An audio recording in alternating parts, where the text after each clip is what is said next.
사랑합니다. 축복합니다. 하나님께서 여러분과 저에게 오늘 또 거룩한 복된 하루 허락하여 주셨습니다.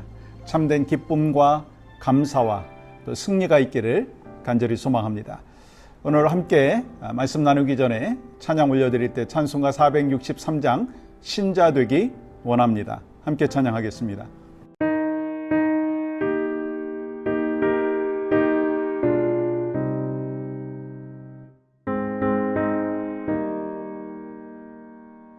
신자 되기 원합니다. 진심으로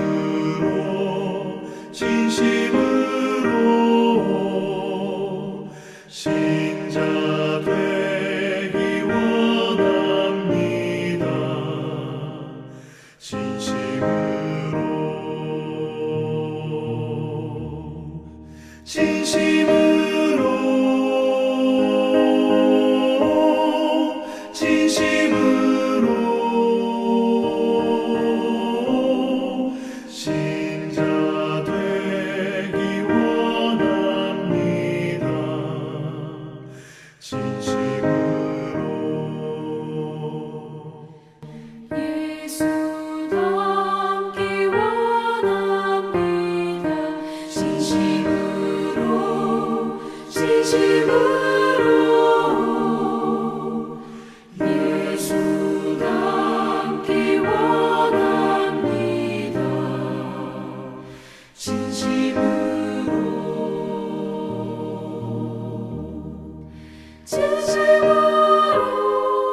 오늘 허락하신 말씀은 갈라디아서 5장 22절 23절입니다.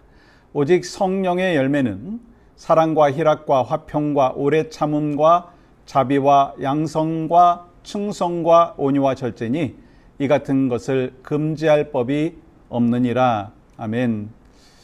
오늘은 성령의 열매에 관하여서 11번째 시간입니다.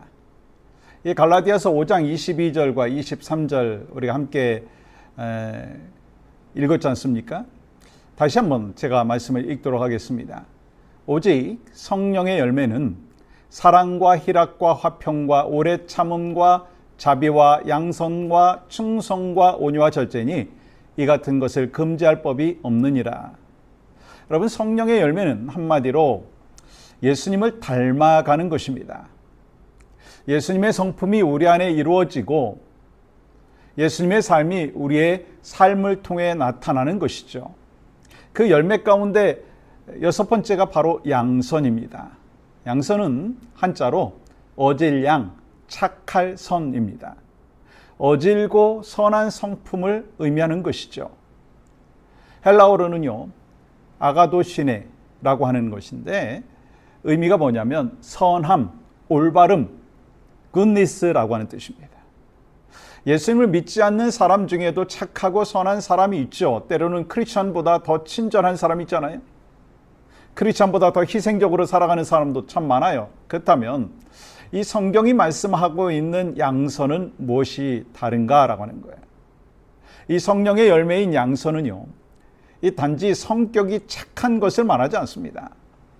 성령님께서 우리를 변화시켜 주셔서 하나님의 뜻에 따라 선을 행하게 하시는 거예요. 여러분, 그 출발은요, 성령님이십니다. 기준은요, 하나님의 말씀이고 목적은요, 하나님의 영광인 것입니다. 여러분, 지난 시간에는 이 자비에 대하여 생각했어요. 자비와 양선은요, 서로 밀접하게 연결되어 있습니다. 두 단어를 완전히 분리할 수는 없지만 설교적으로 구분한다면 자비는 다른 사람을 긍휼히 여기는 마음에 가깝고 양선은 그 마음이 선한 행동으로 나타나는 것이라고 할 수 있습니다. 여러분, 자비가 아픈 사람을 바라보며 마음 아파하는 것이라면 양선은요, 그 사람에게 다가가서 상처를 싸매주는 거예요. 양선은요, 기다리는 선이 아니라 찾아가는 선이라고 하는 것입니다. 생각으로 끝나는 선이 아니라 손과 발을 움직이는 선이라는 것이죠. 그래서 야고보서 2장에서는 매우 현실적인 이야기를 하죠. 믿음의 형제나 자매가 입을 옷이 없고 먹을 양식이 부족합니다. 그런데 그 사람에게 이렇게 말하는 거예요. 평안히 가세요. 몸을 따뜻하게 하세요. 배부르게 드세요. 말은 참 따뜻하죠. 그러나 정작 그 사람에게 옷도 주지 아니하고 음식도 주지 않습니다. 그러면 그 말이 무슨 유익이 있겠느냐라고 하는 것입니다. 그래서 야고보서 2장 17절은 말씀합니다. 이와 같이 행함이 없는 믿음은 그 자체가 죽은 것이라. 여러분, 이 말씀을 잘 이해해야 합니다. 야고보는 선한 일을 해야 구원받는다고 말하지 않았습니다. 입으로 믿는다고 주장하면서도 삶에는 아무런 변화가 없는 믿음이 과연 살아있는 믿음이냐? 그렇게 질문하고 있는 것이죠. 바울과 야고보는요, 서로 반대되는 말을 하는 것이 아니에요. 바울은 우리가 어떻게 구원받는가를 말합니다. 오직 하나님의 은혜를 믿음으로 구원받습니다. 야고보는요, 구원받은 믿음은 어떻게 나타나는가를 말하는 거죠. 살아있는 믿음은요, 반드시 삶에 뭐가 있죠? 열매를 맺는다는 것입니다. 여러분, 이것을 아주 간단하게 표현하면 이렇습니다. 선한 행위는 구원의 뿌리가 아니라 구원의 열매라고 하는 것입니다. 우리가 선을 행함으로 인해서 구원받는 것이 아니에요. 그러나 하나님의 은혜로 구원받았다면 그 은혜는요, 우리의 삶을 변화시키고 선한 열매를 맺게 되는 것이죠. 에베소서 2장 8절과 9절 이렇게 말씀하시잖아요. 너희는 그 은혜에 의하여 믿음으로 말미암아 구원을 받았으니 이것은 너희에게서 난 것이 아니요 하나님의 선물이라. 행위에서 난 것이 아니다. 우리의 구원은 하나님의 선물입니다. 누구도 자신의 행위를 자랑할 수 없어요. 그러나 10절을 계속 읽어보아야 합니다. 우리는 그가 만드신 바라 그리스도 예수 안에서 선한 일을 위하여 지으심을 받은 자니. 우리는요, 선한 행위로 구원받은 것이 아니라 선한 일을 위해서 구원받았다는 것입니다. 은혜가 뿌리라면 믿음은 줄기이고 선한 행실은요, 열매입니다. 뿌리는 보이지 않지만 열매를 통해서 그 나무가 살아있다는 사실을 알 수가 있죠. 마찬가지로 믿음은 눈에 보이지 않지만 선한 행실을 통해서 그 믿음이 살아있다라고 하는 것을 알 수 있습니다. 그렇다면 양선의 기준은 무엇인가요? 양선의 기준은요, 선하신 하나님이라는 거예요. 시편 34편 8절은 이렇게 말씀합니다. 너희는 여호와의 선하심을 맛보아 알지어다. 하나님은 선하십니다. 아멘이신가요? 하나님의 말씀도 선하고 하나님의 뜻도 선하고 하나님의 섭리도 선합니다. 그러나 살다 보면 하나님의 선하심이 이해되지 않을 때가 있잖아요. 하나님께서 선하시다면 왜 나에게 이런 일이 일어납니까? 왜 이렇게 오래 기도했는데 응답이 없습니까? 왜 선하게 살려고 하는데 어려움이 계속됩니까? 여러분, 하나님의 선하심은요, 우리에게 고난이 전혀 없다라고 하는 뜻이 아닙니다. 모든 일이 내가 원하는 대로 이루어진다는 뜻도 아닌 거 아시죠?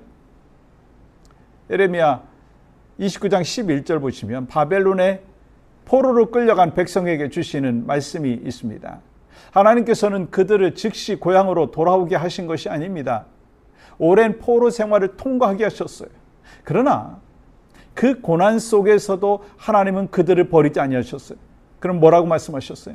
너희를 향한 나의 생각은 재앙이 아니라 평안이며 미래와 희망을 주는 것이다.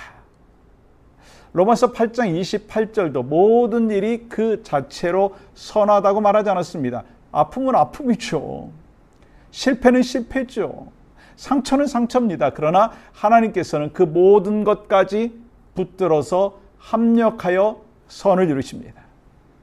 하나님의 선하심이 가장 분명하게 나타난 곳이 어디 있죠? 바로 십자가입니다. 십자가 보면 예수님의 죽음은 비극처럼 보이죠. 그러나 하나님께서는 그 십자가를 통해서 죄인을 구원하시고 죽음을 이기시고 부활의 길을 여셨어요. 우리는 바로 그 선하심으로 구원받았습니다. 아멘이시죠? 그러므로 이 성령의 열매인 양선은 내가 원래 착해서 맺는 열매가 아닙니다. 선하신 하나님을 경험한 사람이 하나님의 선하심을 세상에 흘려보내는 것입니다. 그래서 우리 자신에게 물어보십시오. 나는 말씀을 많이 아는 사람입니까? 아니면 말씀대로 살아가는 사람입니까? 나는 은혜를 많이 받았다고 말하면서 그 은혜를 가족과 이웃에게 흘려보내고 있습니까? 가족 중에 도움이 필요한 사람이 있습니까? 위로가 필요한 성도가 있습니까? 식사 한 끼가 필요한 이웃이 있습니까? 기도하겠습니다 라고 말하는 것도 필요하고 중요합니다. 그러나 기도한 다음에는 우리가 할 수 있는 일을 찾아야 합니다. 전화 한 통 하십시오. 따뜻한 식사를 한번 대접해 보십시오. 필요한 그 물건을 나누어 보십시오. 힘든 일을 함께 감당해 보십시오. 참된 믿음은 선한 행동이라고 하는 옷을 입습니다. 오늘도 선하신 하나님을 닮아서 말로만 믿는 사람이 아니라 선한 행동으로 믿음을 보여주는 성령의 사람이 바로 여러분과 제가 되기를 주님의 이름으로 간절히 축복합니다. 오늘 함께 기도할 때 선하신 하나님을 신뢰하고 고난 속에서도 하나님의 선한 섭리를 믿게 하여 주시옵소서. 입술의 고백에 머물지 아니하게 하시고 가정과 교회와 일터에서 선한 행동으로 믿음을 나타내게 하여 주시옵소서. 아버지 하나님, 참된 선함의 역사가 입으로만이 아니라 나의 삶 가운데 가정에서 가장 가까운 가족들에게 믿음의 지체들에게 삶의 터전에서 전달되어지고 또 그러한 삶의 모습이 우리의 삶 가운데 풍성하게 나타날 수 있도록 인도하여 주시옵소서. 예수님의 이름으로 기도합니다. 아멘.